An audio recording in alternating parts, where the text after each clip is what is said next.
जय हिंद साथियों, PSC warrior academy में आप सबका स्वागत है। यूपीएससी 2026 प्रीलिम्स करंट अफेयर के साथ यह करंट अफेयर आपको यूपीएससी प्रीलिम्स 2026 के लिए दिया जा रहा है। इसमें आप निश्चिंत रहिए कि यहाँ से क्वेश्चन आपके आएंगे, क्योंकि हम जो है ये वीडियो इंपॉर्टेंट वीडियो लेके आते हैं आपके लिए। पहले ये वीडियो आप पूरा देखिए, अच्छा लगे तो सब्सक्राइब कीजिए, अच्छा नहीं लगे तो स्किप कर लीजिए। लेकिन कल का वीडियो देखकर जो है आप लोगों ने काफ़ी प्यार दिया है, इसके लिए आप लोग को धन्यवाद, क्योंकि उस पर अच्छे व्यूज आ गए हैं। क्योंकि ज़्यादा व्यूज नहीं आए, लेकिन मेरे संतुष्टि के लिए आ गए हैं, क्योंकि मुझे एक्सपेक्ट ज़्यादा नहीं है। ओके, बस आप अपना प्यार जो है बनाए रखिए हम लोग पे, ठीक है। हमें पे आपका जो है यूपीएससी का जो मेंस होगा और जब वो पीटी हो जाएगा उसके बाद हमारा जो यूपीएससी का जो चैनल है ई वॉरियर IAS, उस पर मैं एक्टिव हूँगा और जो भी है मैं वहाँ पर यूपीएससी मेंस वगैरह का लेके आऊँगा, जो आंसर राइटिंग से लेके हर चीज़ जो कि मैं आपको ऑनलाइन ही बताऊँगा। लोग जो है आपको उसके चार्जेस करते हैं, लेकिन जो मेंटरशिप होता है वो मैं सारा आपको दूंगा। ओके, तो चलिए आ जाते हैं आज के न्यूज़ पे। आज का न्यूज़ है कि सारंडा वन पर जो है सुप्रीम कोर्ट ने एक वर्डिक्ट दिया है। वर्डिक्ट ये है कि जो हमारे मुख्य जो न्यायाधीश है BR गवई, उन्होंने उनकी जो है पीठ है, उन्होंने कहा है कि राज्य का जो है 31,468 जो हेक्टेयर है, जो कि झारखंड में पड़ता है, इसको वन जीव अभयारण्य घोषित किया जाए। अब रीजन क्या है? क्योंकि वहाँ पर काफ़ी माइनिंग वगैरह हो रहा है, तो इसीलिए जो है कहा है कि इसको जो है वन जीव अभयारण्य घोषित किया जाए। तो यह निर्णय केवल जो है संरक्षण के लिए नहीं, बल्कि पर्यावरण, शासन और जनजातीय और खनिज के विकास के मॉडल पर भी चिंता जताई है और इसके संरक्षण का दिया गया है। ओके, राज्य सरकार को वनों और वन्यजीव जीवों को जो है वैधानिक सुरक्षा प्रदान करने और अपने संवैधानिक और सांविधिक दायित्व को से पीछे नहीं हट सकती है, ये कहा है। कौन कहा? सुप्रीम कोर्ट ने कहा है और उनसे रिपोर्ट भी मांगी है कि जल्द ही इसे वन्यजीव संरक्षण अधिनियम, वन्यजीव संरक्षण घोषित किया जाए और इसे आप हमें रिपोर्ट दीजिए। कारण क्या वो सारे में यहाँ पर आपको बताऊंगा, और ये PDF आपको हमारे PSC वाले जो टेलीग्राम चैनल है वहाँ पर आपको ये उपलब्ध हो जाते हैं। ये वीडियो के लिंक में आपका उसका जो है आपका जो डिस्क्रिप्शन जाइएगा, वहाँ पर उसका लिंक है, वहाँ से जाके आप हमारे जो टेलीग्राम चैनल पे भी जुड़ सकते हैं। ओके, सारंडा वन्यजीव अभयारण्य जो है झारखंड में पड़ता है, जो कि पश्चिमी सिंहभूमि, पूर्वी सिंहभूमि और सरायकेला जिले में जो है ये स्थित है। और प्राचीन घने साल वृक्ष, मतलब साल के जो पेड़ होते हैं उसका ये एक घने वन है। ओके, यह क्षेत्र जो है सिंहदेव परिवार, जो कि सरायकेला का जो है पूर्व शासक थे, ये याद रखिएगा कि वहाँ का शासक पहले कौन थे? सरायकेला के जो है शासक के नाम पर ही पड़ा है। तो वो जो है ये इस क्षेत्र के पहले शासक थे, तो उसका ये जो है निजी शिकारगाह हुआ करता था। क्यों? क्योंकि 820 वर्ग किलोमीटर में ये जो है जो उसके शिकारगाह थे वो 820 वर्ग किलोमीटर में फैला हुआ था। लेकिन पूरा आपको जो है यहाँ पर दिया गया है कि सुप्रीम कोर्ट जो 31,468 वर्ग हेक्टेयर का जो है आपका दिया है।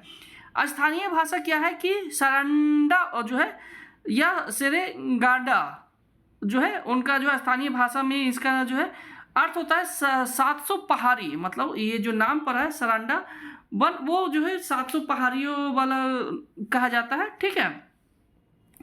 कारो और कोइन जो है यहाँ 12मासी नदियाँ बहती है। तो दो नदियों का नाम आपका आ जाता है, जो कि आपका JPSC जो भी आप देंगे तो उसके लिए ये इम्पोर्टेंट हो जाता है कि उस क्षेत्र में जो है बहने वाली नदियाँ कहाँ से है। अब यहाँ पर देखिए कि कारो और कोइन नदियाँ जो है कहाँ से निकलती है, उद्गम कहाँ से है और ये अपना जल विसर्जन कहाँ करती है। तो ये दोनों जब हम JPSC स्पेशल आपको पढ़ाएंगे तो झारखंड स्पेशल वहाँ पर मैं इसको बताऊंगा। अभी ये UPSC के रिलेटेड है, तो ये UPSC के हिसाब से ये चल रहा है। ओके, साल जो कि सोरिया रोबस्टा, इसका जो है वैज्ञानिक नाम है। साल के वन यहाँ जो है वृक्ष पाए जाते हैं। इसके अलावा आम, जामुन, कटहल, महुआ, कुसुम, तिलाई, हरिन, हरा, ठीक है, गुलर और और प्यारा जैसे पेड़ पाए जाते हैं। तो ये आप याद कर सकते हैं, मैच द फॉलोइंग में आ सकता है, क्योंकि अब जो यूपीएससी एक अलग ट्रेंड में ले जा रही है। उस तरह का क्वेश्चन मैं आपको दे रहा हूँ अपने जो है यूट्यूब चैनल पे, आप उसे जाके कमेंट में उसके आंसर दिया कीजिए, ठीक है। आरक्षित जो है जानवर जैसे हाथी है, वहाँ पे ये आरक्षित जानवर है। जंगली हाथी हुआ, सांभर हुआ, चीता हुआ, बाइसन हुआ, बाघ हुआ, तेंदुआ, ये सारे वहाँ पर पाए जाते हैं। अब यहाँ पर एक इम्पोर्टेंट है कि उड़ीसा के केंदुझर, जो कि क्यूझर बोला जाता है, जिले से सटे होने के कारण हाथियों और अन्य जीव का जो है अंतरराज्यीय मार्ग भी ये है। ओके, मतलब इधर उधर से जो जिला लगता है वो कौन सा लगता है, क्यूझर, याद रखिएगा। ये आपको उड़ीसा पीसीएस का भी सवाल बन सकता है, क्योंकि उड़ीसा में जो है एक लैंग्वेज कट आ जाता है, तो वहाँ पर उड़ीसा पीसीएस मैं नहीं करवाता हूँ। जेपीएससी में करवाऊँगा, बिहार पीसीएस, जो भी हिंदी बेल्ट का पीसीएस है, जैसे Maharashtra PCS, Chhattisgarh PCS, UP PCS, ये सब धीरे धीरे मैं लेके आऊँगा। ओके, तो चैनल पे जुड़िए, आप दूसरों तक शेयर कीजिए। ओके, पहले वीडियो को पूरा देखिए, अच्छा लगे तो शेयर कीजिए, नहीं अच्छा लगे तो स्किप कीजिए, कोई दिक्कत नहीं है। सारंडा वन क्षेत्र में जो है देश के लॉ एस्क का जो है 26% मौजूद है, जिनमें जुआर, चिरिया, किरूबुर और नोआमुंडी जैसे लॉ एस्क खनन शहर है वहाँ पे। ओके, छोटे छोटे शहर हैं। ओके, यह क्षेत्र जो है यह क्षेत्र में सदियों से रहने वाला मुंडा, उराव, हो जो है जनजातियां पाई जाती है, जिनका जो है ये सांस्कृतिक और आपको सांस्कृतिक आजीविका और मूल भूमि पाया होता है। मतलब उसका एक तरह से जो होता है कि ये सब जनजातियां वहाँ रहती है, तो उनकी सांस्कृतिक भी लगाव रहता है। अब देखिए कि पर्यावरणीय शासन और संवैधानिक दायित्व क्या है। तो अनुच्छेद 48A में जो है पर्यावरण संरक्षण कहा गया है, और अनुच्छेद 51A में नागरिकों को जो है पर्यावरण संरक्षण का दायित्व सौंपा गया। वन जीव संरक्षण अधिनियम 1972, इसके बाद जो है आपके वन संरक्षण अधिनियम 1980 के तहत राज्य का कर्तव्य है कि वो जो है संवेदनशील पारिस्थितिकी तंत्र पर कानून बनाए। अदालत ने इसे वैधानिक ढांचे को मजबूत देते हुए राज्य सरकार को उत्तरदायित्व बनाया है। Okay, wild life protection act, राष्ट्रीय उद्यान, अभयारण्य, संरक्षित क्षेत्र की घोषणा। ओके, आदिवासियों का क्या है कि जनजातीय समाज और संस्कृति जो है उनका जंगल से जुड़े रहते हैं, तो अभयारण्य के अधिसूचित में जो है फॉरेस्ट राइट एक्ट इनका प्राप्त है। अब ये हमारा टेलीग्राम चैनल है पीएससी वॉरियर एकेडमी, आप यहाँ से ज्वाइन होकर डेली ये पीडीएफ जो है आप डाउनलोड कर सकते हैं। साथ ही हमारे डिस्कशन चैनल है इस एग्जाम डिस्कशन, वहाँ पर आप जाके ज्वाइन होकर आप डिस्कस कर सकते हैं। ओके, सारे का जो है लिंक हमारे कमेंट बॉक्स में है। चलिए, ये आपका एक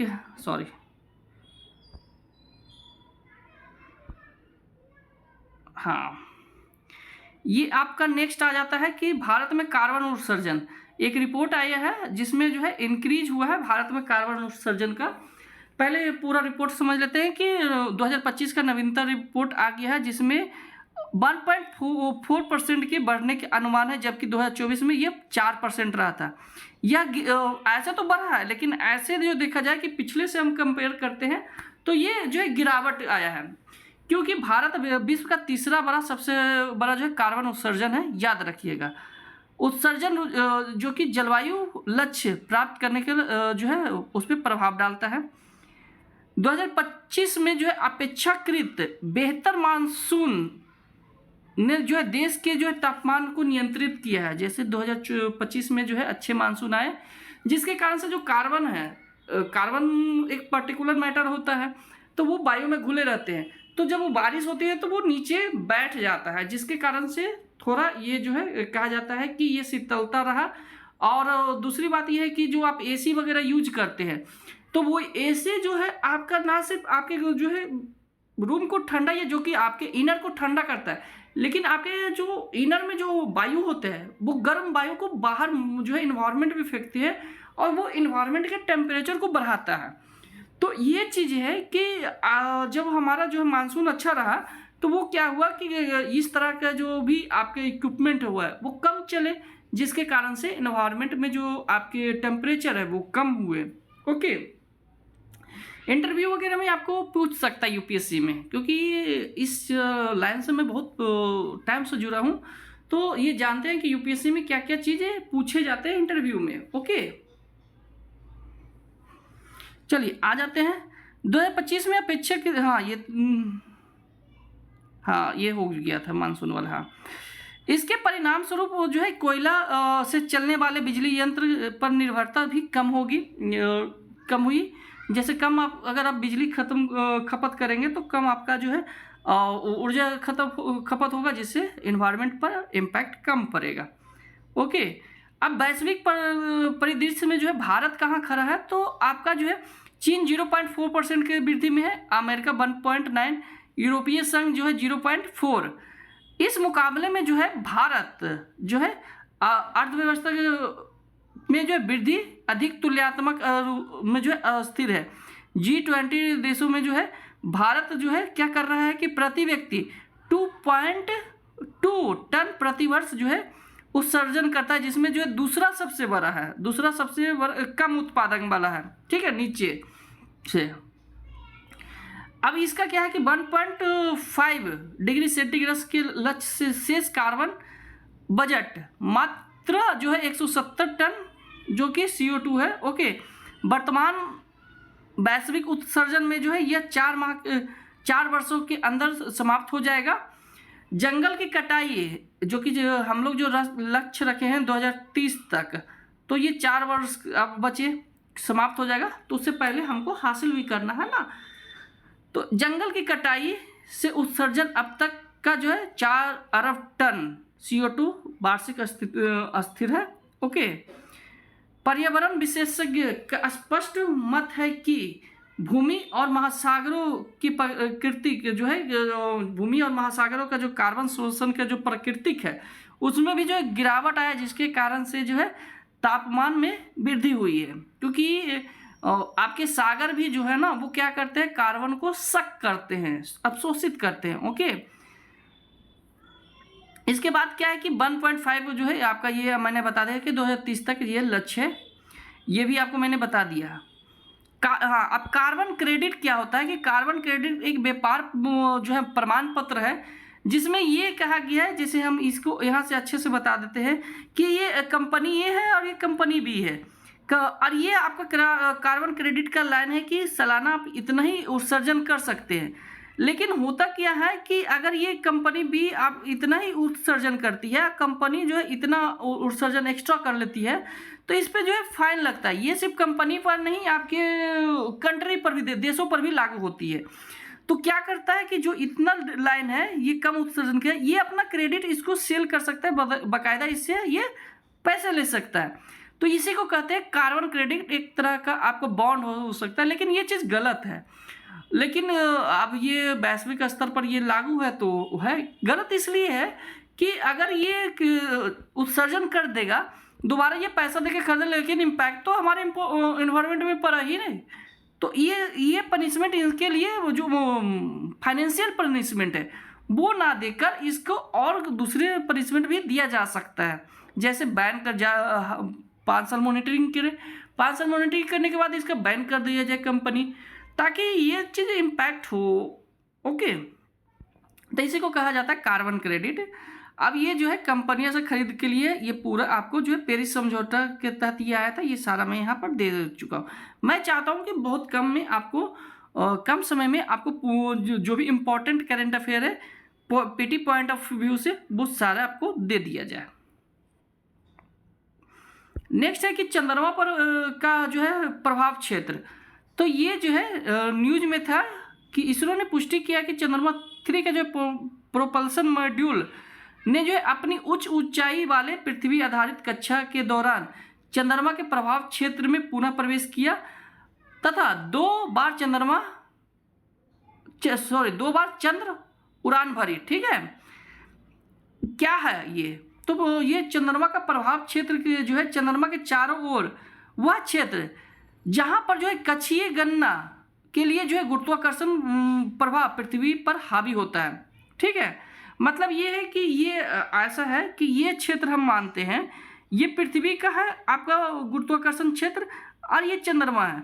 लेकिन अब यहाँ पर थोड़ा सा इधर जैसे ही जाएगा तो चंद्रमा का गुरुत्वाकर्षण जो है इसे अट्रैक्ट कर लेगा, थोड़ा सा इधर आएगा तो ये जो है पृथ्वी का गुरुत्वाकर्षण आ जाएगा। इसी को कहा जाता है आपको चंद्रमा का जो है गुरुत्वाकर्षण जो है क्षेत्र, या कह सकते हैं चंद्रमा का प्रभाव क्षेत्र। ये पूरा डिटेल उसमें है, मैं बस एक प्रैक्टिकल में बता दिया। ये सारे जो है थ्योरी आपको यहाँ पर है, जिसमें अंतरिक्ष का वह क्षेत्र है जहाँ अंतरिक्ष यान चंद्रमा की परिक्रमा करते हुए गणितीय गणना के रूप में अधिक सटीक करता है, जिसमें जो है पृथ्वी जो है विक्षुब्धधारी पिंड के रूप में कार्य करते हैं, मतलब उसका जो है रोल कम हो जाता है। इसके अलावा जो है चंद्रमा का प्रभाव क्षेत्र जो है चंद्रमा के चारों ओर एक काल्पनिक जो है लगभग गोलाकार, मतलब ये वलयाकार होता है तो लगभग गोलाकार ही कह सकते हैं। उसमें ये है कि पृथ्वी का जो है प्रणाली के लिए जो MSI जो चंद्रमा का जो क्षेत्र है इसको MSI कहा जाता है। त्रिज्या का जो है 6600 किलोमीटर है, अनुमानित मॉडल है, ये उसके निकालने का है फॉर्मूला, आप देख सकते हैं। ओके, ऐसे ये पूछता नहीं है, फिर भी मैं यहाँ डाल दिया हूँ, आपको यही पूछेगा पीटी में जब क्वेश्चन आएगा तो बस ऊपर का ही ये लाइन स्टेटमेंट बना के दे दिया जाएगा। नीचे का आपको ये चंद्रयान 3 से है तो वहाँ से उसको भी 1-2 स्टेटमेंट बना देगा, क्योंकि प्रेजेंट टाइम में आपका जो है मल्टी मॉडल आपको पीटी एग्जाम में पूछे जा रहा है स्टेटमेंट। ओके, वो भी मैं आपको धीरे धीरे सारा मैं बताऊंगा। चलिए आगे आते हैं। प्रभाव क्षेत्र की विशेषता, चंद्रमा का गुरुत्वाकर्षण पृथ्वी की तुलना में जो है प्रक्षेप पथ एकीकरण का और अधिक मजबूती नियंत्रण करता है। ठीक है, यह जो है एक गणितीय सुविधा है, ना कि कोई तीव्र गुरुत्वाकर्षण सीमा। ठीक है, मतलब ये जो है गणितीय है, ना कि कोई जो कि तीव्र गुरुत्वाकर्षण। ओके, गणित के अनुमान से इसे निकाला गया है कि ये क्षेत्र को हम क्या कह सकते हैं कि चंद्रमा का प्रभावी क्षेत्र कह सकते हैं। ओके, पृथ्वी पर के MSI के अंदर जो है कक्षा को विचलित करती है और चंद्रमा इसके बाहरी कक्षा, मतलब ये जो है क्या कहता है कि चंद्रमा इसके बाहरी की ओर विचलित करेगा और पृथ्वी जो है उसके आंतरिक को विचलित करेगा। मतलब ये जो क्षेत्र है, एक मिनट, हाँ, ये क्षेत्र है, ये कोई मॉड्यूल है, तो ये क्षेत्र पृथ्वी है और ये चंद्रमा है, ये अर्थ है, ये मून है। ठीक है, एक मिनट में अच्छे से बता देता हूँ। ये एक लाइन है, यहाँ पर जो है मून है, ये अर्थ है। ठीक है, यहाँ पर जो है चंद्रमा बाहरी कक्षा पर करेगा और ये आंतरिक कक्षा पर करेगा, ताकि ये अपनी ओर खींच सके। थोड़ा सा इधर जाएगा ये चंद्रमा की ओर चला जाएगा। ओके, तो ये चीज़ें हैं। यह जो पृथ्वी की कक्षा से चंद्रमा की कक्षा में स्विच करने का में मदद करती है। मैंने बता दिया कि ये क्या करती है, पृथ्वी की कक्षा से चंद्रमा की कक्षा में स्विच करने का मदद करती है। यह एक चपटा लेकिन करीब गोलाकार ही होता है, वो मैं बता दिया। महत्व क्या है कि यह निर्धारित करता है कि अंतरिक्ष यान का नेविगेशन को पृथ्वी के केंद्रित से चंद्रमा का केंद्रित गणना में हस्तांतरित कब किया जाना चाहिए। ओके, तो ये किसने निकाला है, हमारे वैज्ञानिकों ने निकाला है। ओके, कक्षीय वृत्तीकरण जो है ब्रेक लगा, इससे फायदा क्या है कि कक्षीय वृत्तीकरण का पता चलता है, ब्रेक लगाना, मतलब हमारे यान को ब्रेक भी लगा सकते हैं। उसके बाद जो है चालन, अनुकूलन, ये चीज़ें हैं। ठीक है, तो अब देखिए ये क्या है, मैं इससे और अच्छे से समझा देता हूँ। ओके, चलिए, ये हमारा पृथ्वी है, ये हमारा चंद्रमा है। अब ये कोई रॉकेट है तो पहले ऐसे ऐसे चक्कर काटेगा, ऐसे ऐसे काटेगा, ऐसे ऐसे काटेगा, ऐसे ऐसे ऐसे ऐसे चला जाएगा। अब ये जो चक्कर आया इसी को कहते हैं चंद्रमा का प्रभाव क्षेत्र। ओके, तो ये पहले पृथ्वी से जैसे ही उड़ान भरती है तो ये छोटे आकार में काटते हैं, धीरे धीरे ये अपना आकार वो जो वलय क्षेत्र बढ़ाते बढ़ाते बढ़ाते बढ़ाते ये एक समय यहाँ पर आएगा और यही यहाँ पर ब्रेक लगाना होता है, ताकि कब इस क्षेत्र में प्रवेश किया जाए, ताकि हमारा जो चंद्रमा का ये जो है कहाँ पर हमको लैंडिंग करना है उस पॉइंट को निर्धारित किया जाए। तो ये इसीलिए जो है इसका प्रभाव क्षेत्र का उपयोग किया जाता है। तो आज के लिए इतना ही रखते हैं। जिनको ये वीडियो अच्छा लगा वो जो है आप अपने दोस्तों के साथ शेयर कर सकते हैं। थोड़े ही करंट अफेयर लेके आएंगे, बकैती नहीं करेंगे। अगर आपको अच्छा लगा तो शेयर करके सब्सक्राइब कर सकते हैं। नेक्स्ट मिलते हैं कल इसी टाइम में। धन्यवाद।